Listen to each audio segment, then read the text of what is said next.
This record, going through that needle into that amp through those speakers, can cause everyone to go bananas.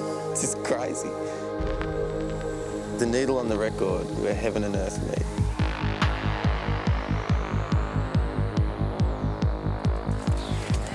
No, you just need a good solid pair of shoes, really, you know? Stomping boots. And sunnies for the morning.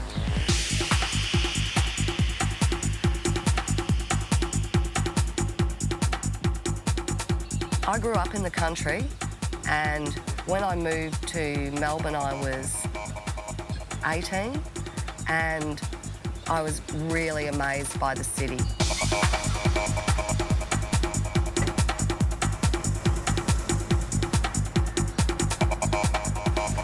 Techno's not one of those things that you watch. You can't understand it if you just watch it. When I went back to the bush and went to my first bush party, it was like, oh, what have I been doing?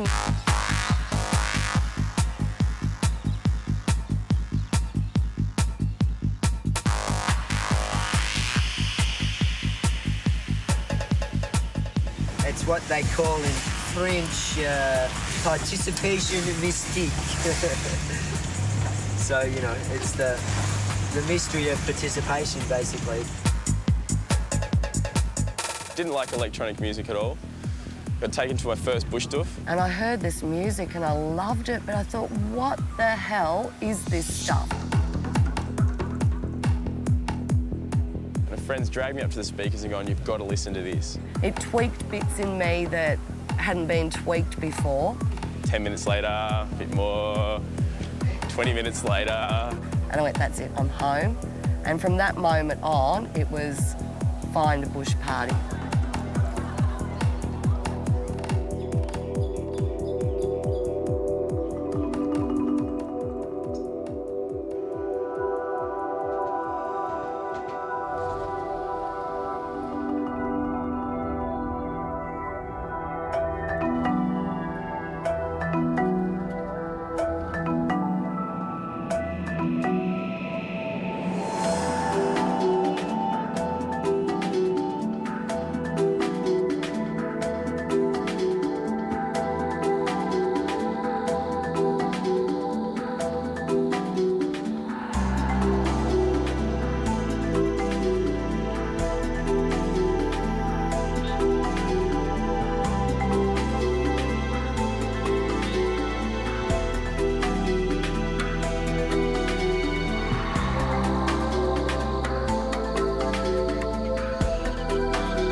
It's peaceful, it's quiet, watching possums eat fruit. It's fantastic because these places are fairly isolated without 5,000 rovers in them.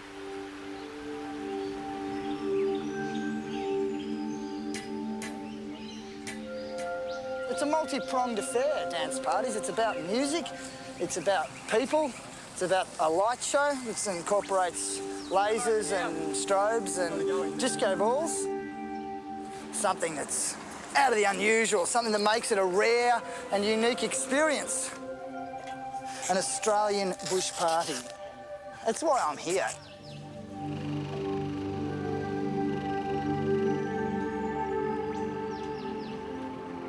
I'm interested in Aboriginality and Aboriginal culture, and I love big stuff. The contemplative aspects of spending days laying around on the canvas in a paddock's pretty good. Hopefully it is a corroboree ground or a Sundance grounds, you know. Hope it feels tribal. Yeah, we're certainly picking up on what Aboriginal culture was onto and about, and that's to find a clearing in the bush. That's the primary and first stop-off on the way to starting a dance party. A place that's as solid as concrete that throws you up off the ground, a place for the holy steps.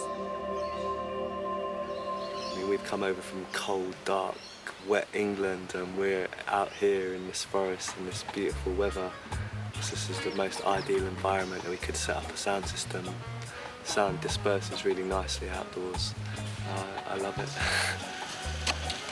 Rain, hail or shine, it happens in any condition, at any time, in any place. Once it's in motion, it's out of everyone's hands.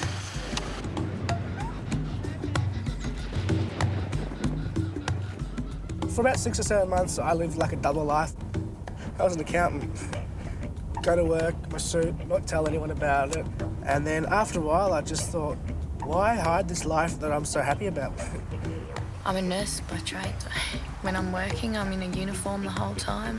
That's not me at all. I'm more of an extrovert. I love to dress up. I love to be really bright. I get a release from dancing. I can do it out in a club and stuff, but it's just not my scene. I much prefer being outdoors.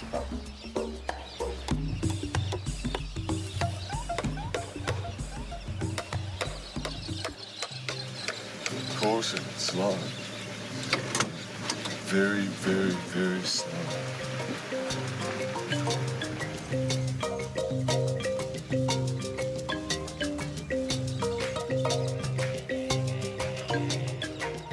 But it's about the intention you take with you, I think. And most people go to trance parties in the bush because they need to get out into nature and feel reconnected with the universe.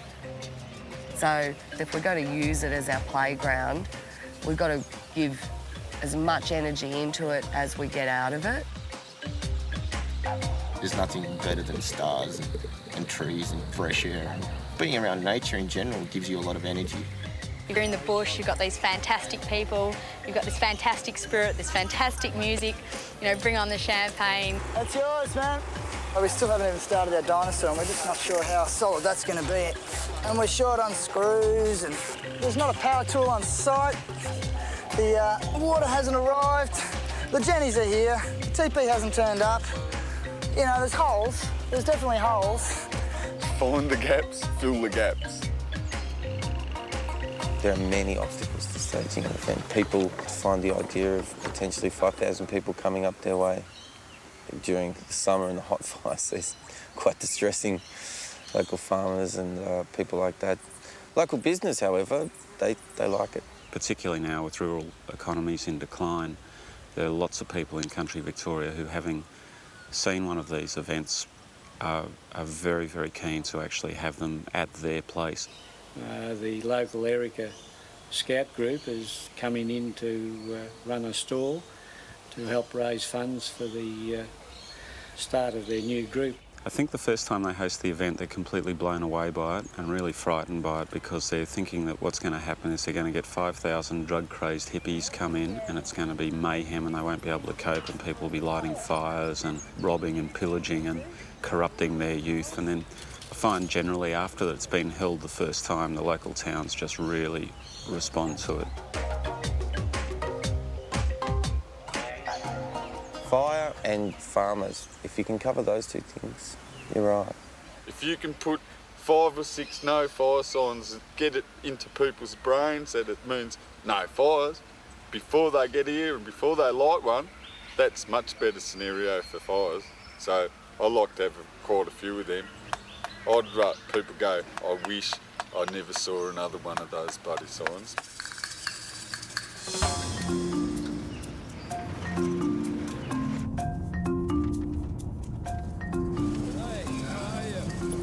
Town Hall Church, it's got to be a shop.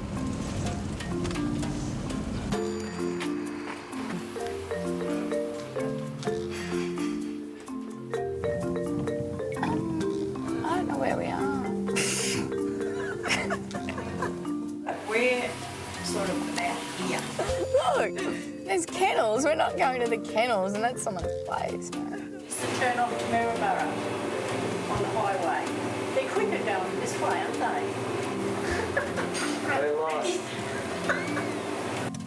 I knew there was a turn-off. I did this last time. We're getting close. Do you know what I've done? I've forgotten my ticket, haven't I? It's Aussie, but I really think maybe we should ring up and find the details after turning. Turn right, and then we're going to go left. Through the trees, yeah? Just past the pub.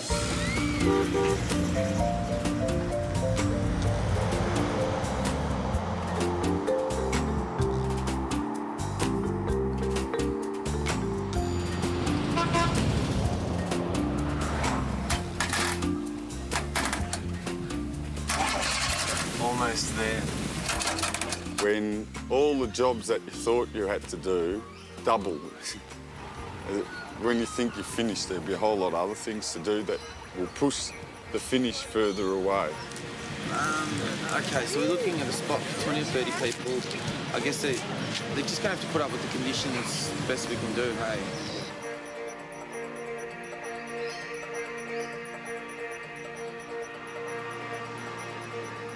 People journey with music. You know, if the music's good, it's going to take people to that place. The music is part of my life. Every day I listen to this type of music. Feeling the music is what it's all about. Very bass culture music rocks the lower chakras and just, you know, it's Africa. Everybody has a heartbeat, you know. That heartbeat is in dance music, and that's what's uniting us. You know, rhythm actually unites people. As it starts getting dark, that's the realisation that that's got to be finished now. Like now. Yeah, we're lacking the paleontology skills to reassemble at the moment. Now!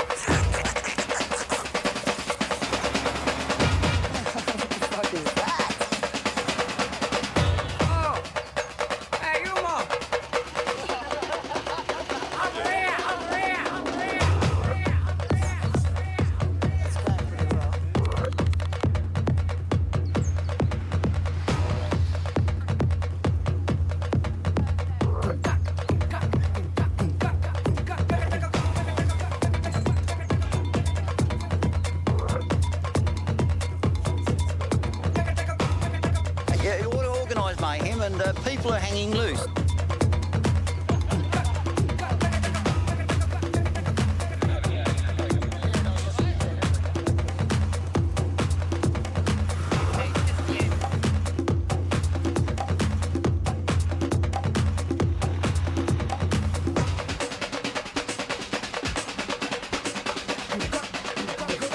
Now look what we've done!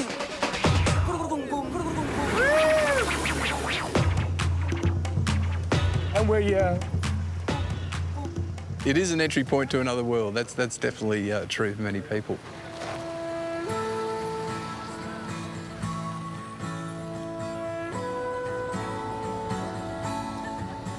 So you're working on the front gate, you see the Saab convertibles rolling on in, and you also see the hippie, crusty old combi vans, you know. Barriers still exist to some extent, but perhaps they're less out here. Because once you're out of your Saab and you're on the dance floor, nobody really knows you drive the Saab anyway.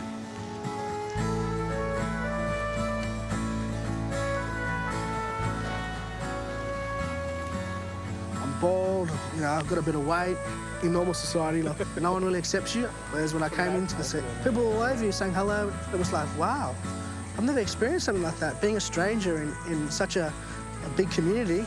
And I said, oh, I love this place. I want to be here forever.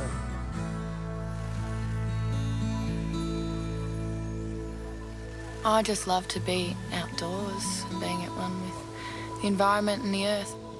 It brings out a lot of extra talents that we'd never thought that we'd have. And we always clean up after ourselves and we try to do as little damage as possible. It's almost like you're setting up an alternative community, but it's only going to be for a day. Groups of people that have come together to create a communal space like this where you have the dancing aspect, you have the market aspect, you know, the ritual aspect and the healing.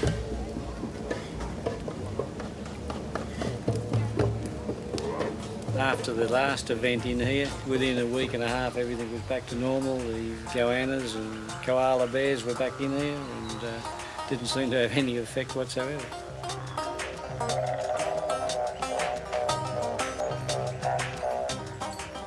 Melbourne's been placed on the World Travellers Map for parties and its liberal attitudes.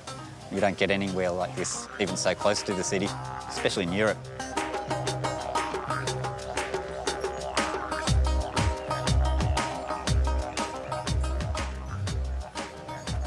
I just finished the army a few months ago in Israel, and I've never been to an outdoor party. I saw all the tents laid out.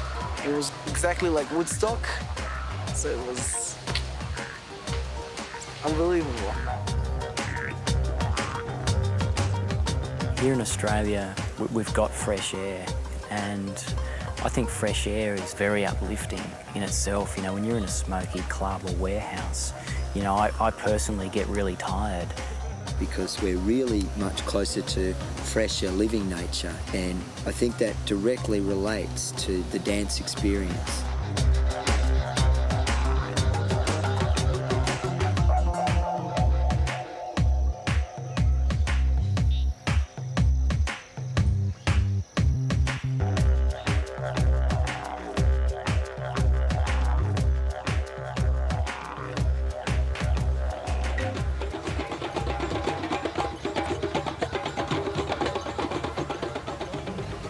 I think there's a scope for more activity in the bush. People can come here with their friends and not even go to the dance floor and still have a good time. When we do something like this, it's sort of the cross between a nature walk, a sort of disco, and some sort of art gallery, which overall becomes a very modern bush installation. I would hope people experience something that's kind of holistic. I think if you can get that childish energy coming up in people, that can just be the wow factor, you know, which is like, wow.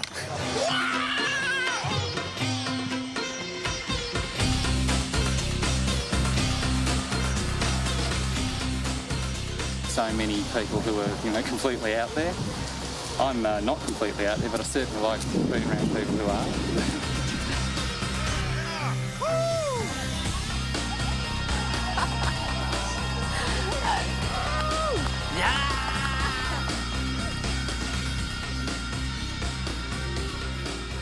You meet people from all walks of life. There's quite a few older women. Really interesting, you know, that people come together that usually wouldn't in this kind of environment. I think the oldest person I've ever met was 74. I don't see that it's youth culture, like I'm not youth, and it's my culture.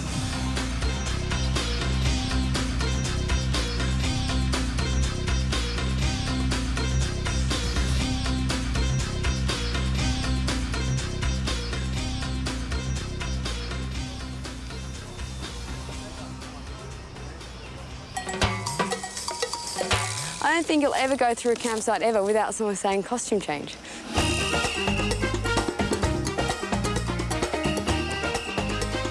You are a part of living art at these events, and you're as entertaining as the music that's going on the main stage in some ways. Oh, look at that guy. Oh, this is like a circus. And that was like my first impression. And so at first, my first 6 months, I was a bit hesitant because I thought, oh, I don't want to be like those guys. You know, they're doing a good enough job. And I thought, nah, man, just do what you want to do. And then just went crazy with it.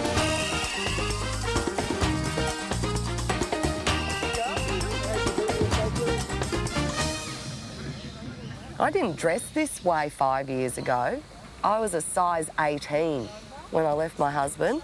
So for a while there, you know, I felt like I was a fish out of water. Yeah. Like I cut my hair really short and bleached it blonde. And I wore fluoro pink everywhere and big fluffy jackets and had my glow sticks until I realised that I didn't actually like dancing with a glow stick in my hand. If you go to a club in the city, every girl has heels and every girl has makeup. And you look around here, I'm wearing bare feet, no makeup, people rolling in the mud and being themselves, being natural. There's one wonderful girl, Bernie, showed up one night and she was dressed as a tree and she stood as a tree in the dance floor all night going, I'm a tree, I'm a tree.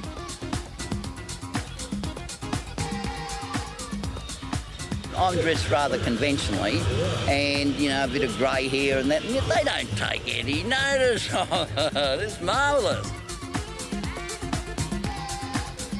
Probably the first outdoor parties in Melbourne. Started in about 1990. They were held on a friend's farm in past Geelong.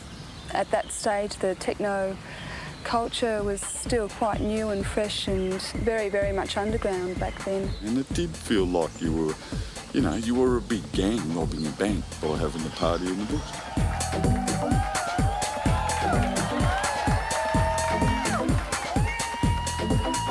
Psychedelic culture has had lots of strains. It's actually mutated into things like punk rock even at times, and then it became techno. You know, it's like this ongoing thing, which is basically this sort of need for people to try and find an alternative to the current ways of being. I'd say the outdoor dance party culture in Australia still is a subculture in a way, but it has broken into the mainstream now with the Earth Cause, which are, you know, 5,000 to 6,000 people. Yeah, it's become more widespread, but the really amazing thing is, by and large, the attitude has stayed the same.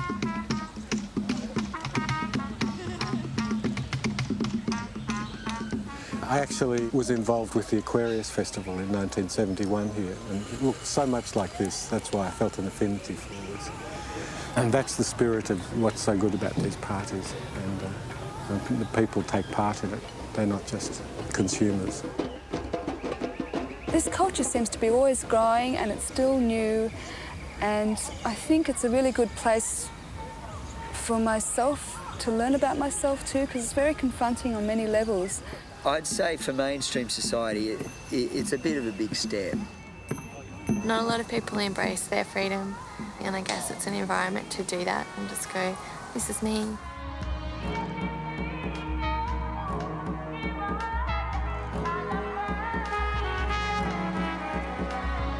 So you can do all you want. You can dress as weird as you want or straight. It doesn't matter. It's all the same thing.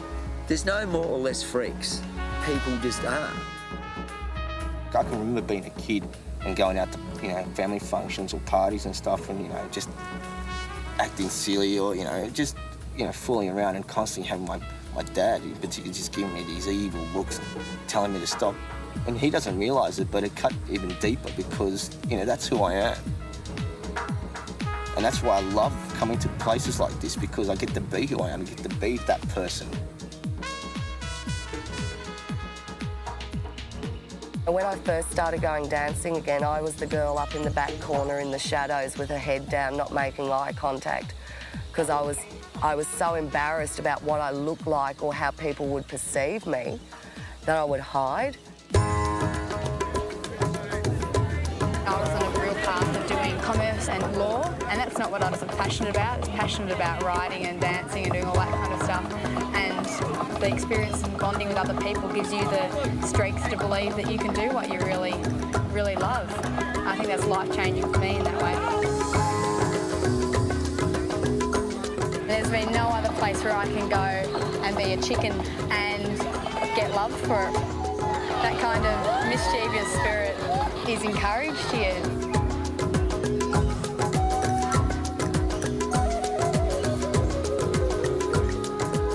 Nothing strange. I had a young chap thinking this morning, came up to me and he gave me a hug when I told him I'm going. You know, he gave me a hug. Gee, I wouldn't get back home. Seen a lot of hugs. A lot of hugs, yeah. He wanted to hug me and I wanted to hug him once. That's why I know he wants to hug me.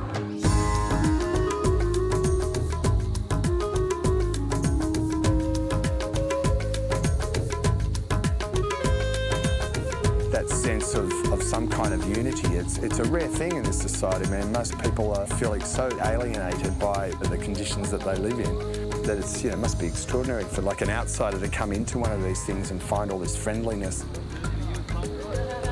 I found more love, understanding and non-judgment in this community than anywhere else in my life. I used to get angry and chuck my toys at anyone, you know. But now it's like, I go out, let all my tension out there on my doof floor, and then I'll be restored again, and I very rarely lose my temper now. And it's very peaceful. We've never seen a fight in all this 10 years. Most people at this don't drink, and the ones that do tend not to drink to excess, and that takes away a lot of the aggression.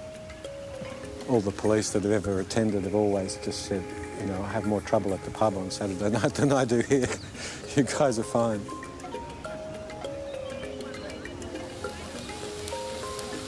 How are you finding the atmosphere? Great. Great, everybody's lovely. They're really, really nice people. Yeah. So this is an all-new experience for us, cooking for this many people. In the city, I mean, you go to a nightclub and generally, I mean, it's always got this sexual tension. And once you go into the bush, it's a lot more free and people are a bit more friendly. And I think that's fantastic. It's a terrific thing for people to talk to one another. I find it easier in the bush to be who I am on the dance floor. But in clubs, you're more aware of the scrutiny. I used to hate going to a club because to go up to a girl and just even have a conversation, automatically, the assumption was that you were trying to, hit on her. Once I discovered raves, I got out of that because I found myself in a world where you could go up to anyone and talk to anyone, and that was great. You're not there to pick up, you're there to dance and meet people, but pretty much to dance. It's just sexual energy, and more, it goes beyond that. It's intrinsically sexual, but it's sexual on such a divine, creative level. And that's the best thing about the bush parties, is that you can express that very freely.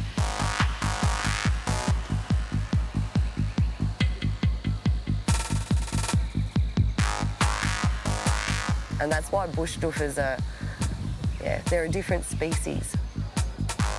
Well, they respect that if you're a woman and you're dancing and you want to just dance for yourself, and they'll let you do that.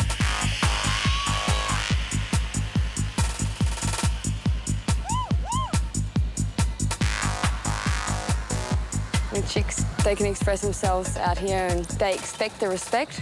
I know who I am, I know where I am, I know this is the earth and this is the way it goes. Come with me, let's play.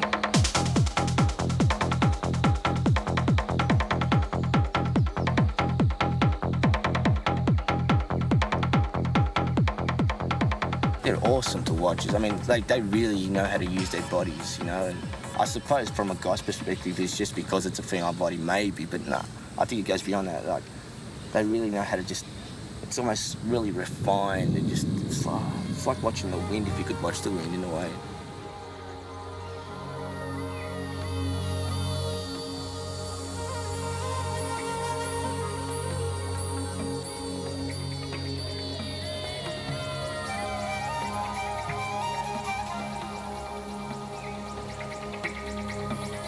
Whereas, with guys, it's more like power, and it's like playing footy.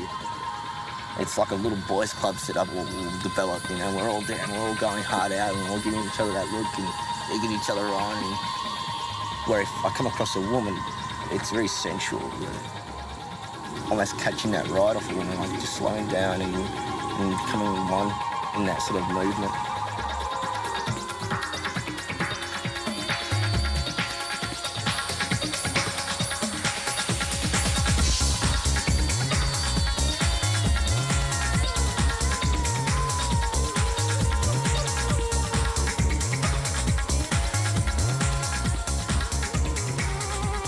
Sense of ritual and people trying to figure out the world around them, which is like hyper electronic at this point, is profound. When you see people, just enjoying a pounding beat in the middle of these mountains, and it's so artificial. But then again, you think about what is artificial at this point, what is natural.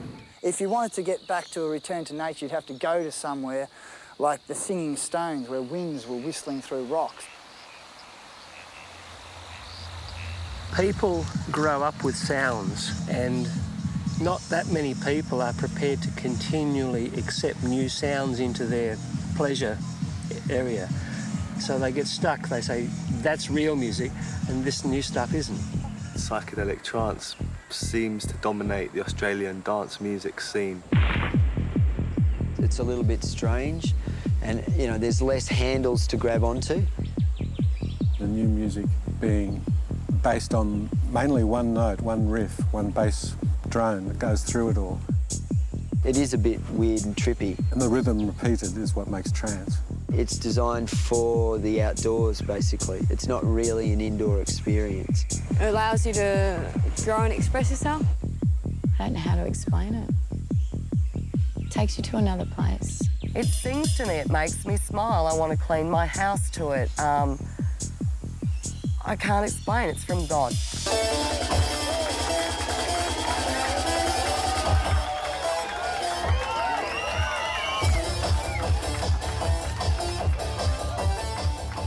You can push the music any way you want at an outdoor party. And obviously, it's fairly crowd dependent. If you can tell that they're up for it, you can actually get extremely experimental. You know, it's fantastic. When it's all working, you can actually see the joy in their faces from experiencing something truly new.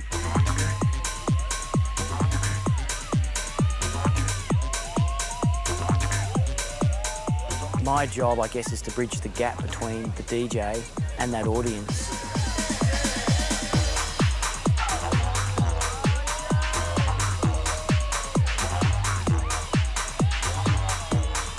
DJing is one element, and then you know, if you can mix that in with the live element, then I feel people can actually go further in their experience.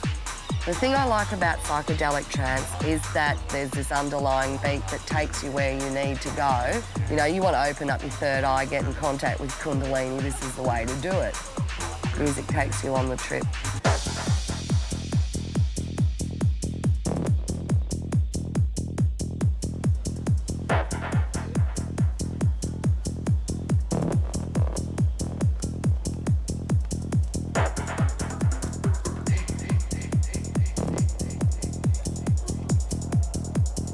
DJing is quite an unusual musical experience because you work as a filter for what's going on. Then you get a very good sense of which tracks are working on the dance floor. And there's a feedback loop, and you can tell very quickly whether you've got them or not.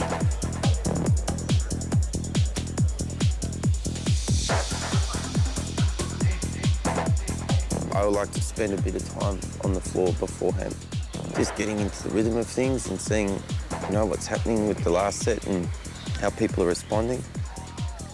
Sometimes you can have a plan for the dance floor and it's no good because you get there and it's a bit different to how you imagine, so you've got to be adaptable. You've got to be able to play a bit of what the crowd wants, not just what you want to do. You wanna, you're gonna, you got to boogie, mama. You wanna, you're gonna, you got to boogie. It's about play, you know. And if you're a playful mind, it doesn't matter whether it's a hip-hop beat or drum and bass beat or trance or techno, you can flip it, you know. That's what DJing's about. We're like sonic tricksters. A bit of humour or a bit of comedy, you know. I like that, you know. I like the music to not just work on this level, but a kind of a number of levels.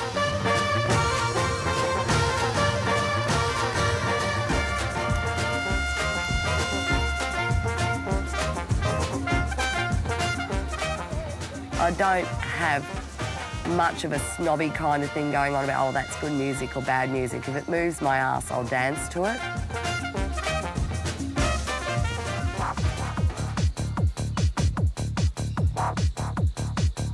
There will be a very wide gamut of sound experiences from sunset to 1 or 2 in the morning. Charge it with lots of energy to really give the event a nice uplifting feel. And once that kind of energy is achieved, my feeling of the journey is then it can go really kind of into the sort of darker depths of what we call the shadow of the psyche. By chinking the crowd or moving the crowd left and right, it kind of allows for openings to happen. And then when the dawn comes, the music becomes a really nice trance kind of space, and people can really feel the energy come up with themselves. They can look at each other's faces and share the energy. I don't think there is any better time than when the sun comes up through those trees and you've got 400 colourful people screaming about being alive all together to the same beat. Gingagiri came out with a huge didge and just let it rip. I was brought to tears, literally flowing down my cheeks. You can lose yourself in the music, you can lose yourself in the experience and become one, I guess, with the whole dance floor. And that's what people experience. Some people need drugs, others don't, you know, and people that have taken drugs, they know where they go. Therefore, it's easy, I think, to plug into that realm so you don't need drugs. I took my first half a pill and the world changed forever, basically.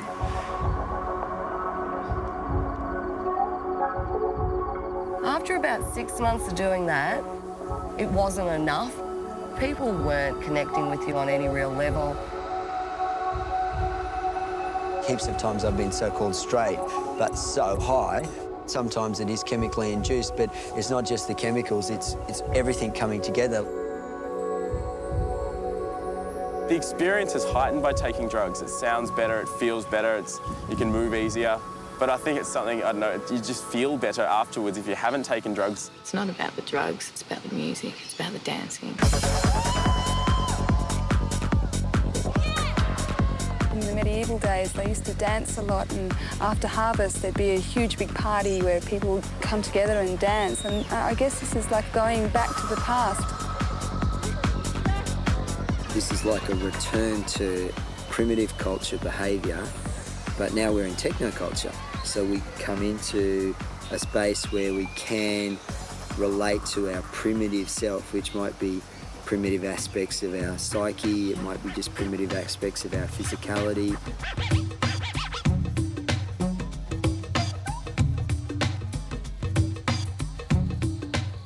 You're physically expending that energy and you're doing it in a peaceful way. And it's a beautiful way to get whatever is inside your body out. Like if you're feeling angry or sexy or happy or sad. Freedom, like love, levitating, and yeah, like I'm thinking about the people that I love. The way I dance changes, Island has changed a bit. Just recently, I reckon. And it's because of the way I've been feeling about myself, you know. I've been feeling more confident, more happy.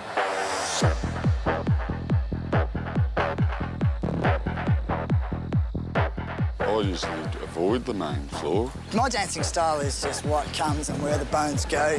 And, you know, I'm not a great dancer.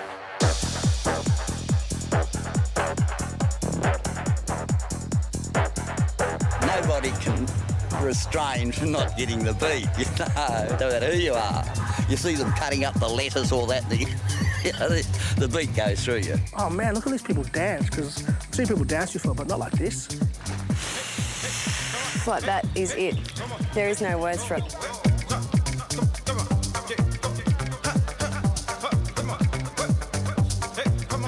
Everything builds up inside, just like this massive bottle of champagne's in your stomach. And it just has to come out somewhere because it's just so bloody good and you're just going, yeah!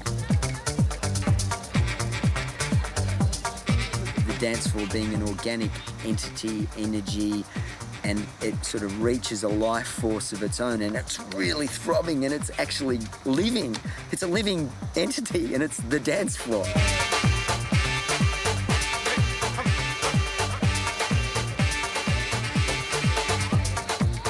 Stay in the dance floor and you just get stuck in this zone. You will stay in that spot for hours because of the people that are around you. And it just picks you up and you just keep going. It doesn't matter how tired you are.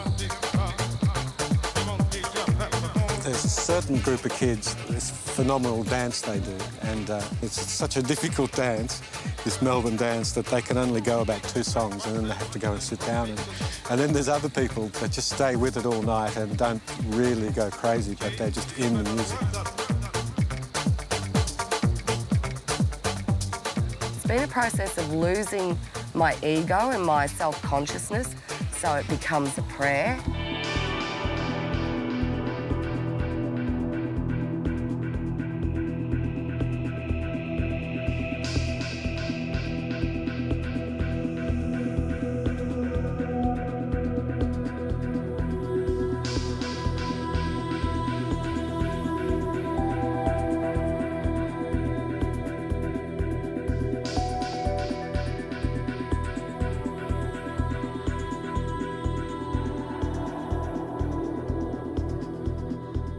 As for the states they go through, you know, they do definitely get lifted up. It's like when you see people in Baptist churches in America and the people are all feeling the Spirit.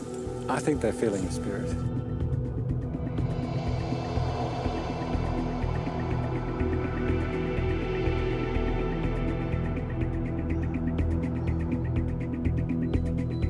You do feel a sense of self, but then there's all these other people around and you're kind of connecting with them as well. Unspoken connection, psychic connection, telepathic, that definitely happens. I've had a couple of full-on ones, especially with other women. Yeah, some really intense connections, and I may never see that woman ever again, but at that moment on the dance floor, you know that you're sisters, hey, there is no doubt about it, and you can feel it and you articulate it to each other, and then you just keep on dancing. For that brief moment, you're both feeling that. There's nothing in this world like it. No amount of movies or virtual reality can add up to 5 minutes of that sort of feeling.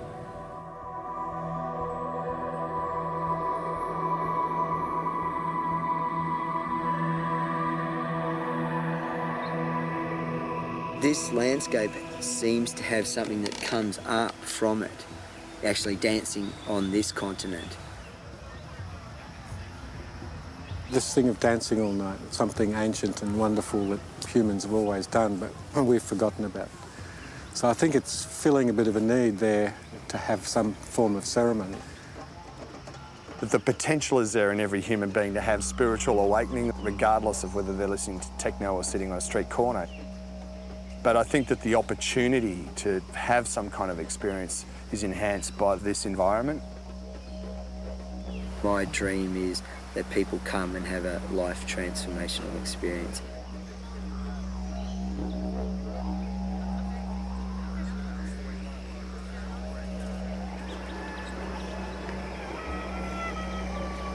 It is ritualistic, definitely, and I love the ritual.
dancing together. Together.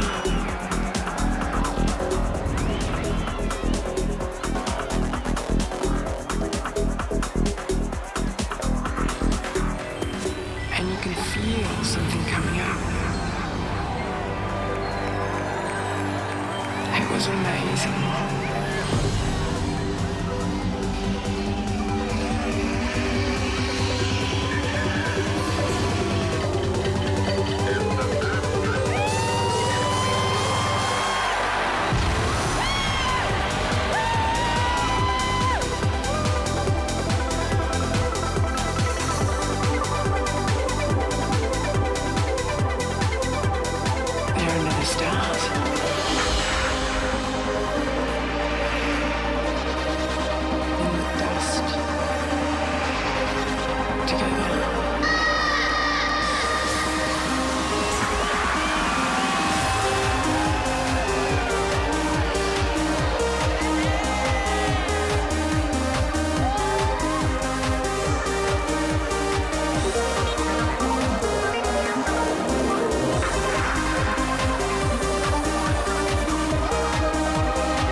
And the stars stretched forever.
When you go back to your working life, it reminds you of why you're here.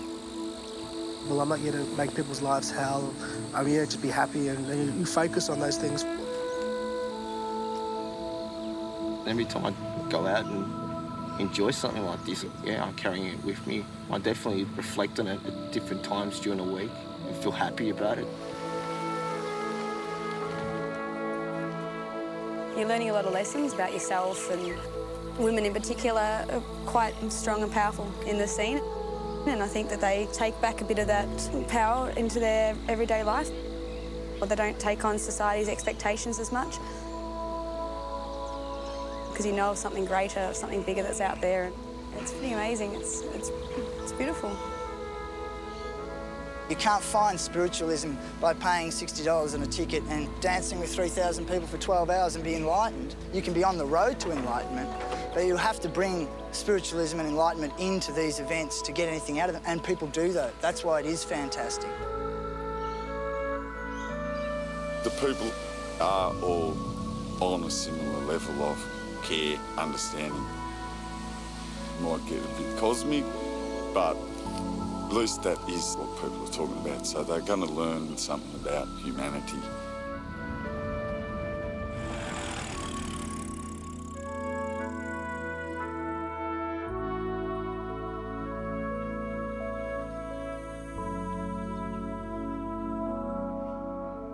Every party I've ever been to has left a mark. Memories of the good times, the intense experiences that I had. Sometimes you go out and don't have much fun, you just work through your own stuff. And that's good, and it makes for life. It's actually like a flower, you know, like this. And so you've got all these flowers growing. Well, imagine the energy of that.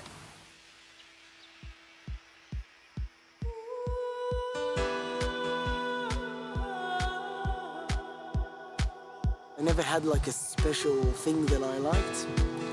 And now I definitely know, that there's at least a hobby that I really, really like, and it's dancing. It's taught me lots of rhythm. And it's taught me not to worry about getting dirty. And it's taught me to be much more relaxed about my life, like Shanti Shanti Baba Hey.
You wanna, you're gonna, you got to boogie, mama.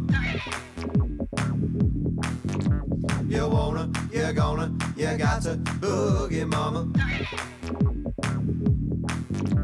You wanna, you're gonna, you got to boogie, mama. You wanna, you're gonna, you got to boogie, mama. You wanna, you're gonna, you got to boogie, mama. You wanna, you're gonna, you got to boogie, mama. Boogie, wanna watch you.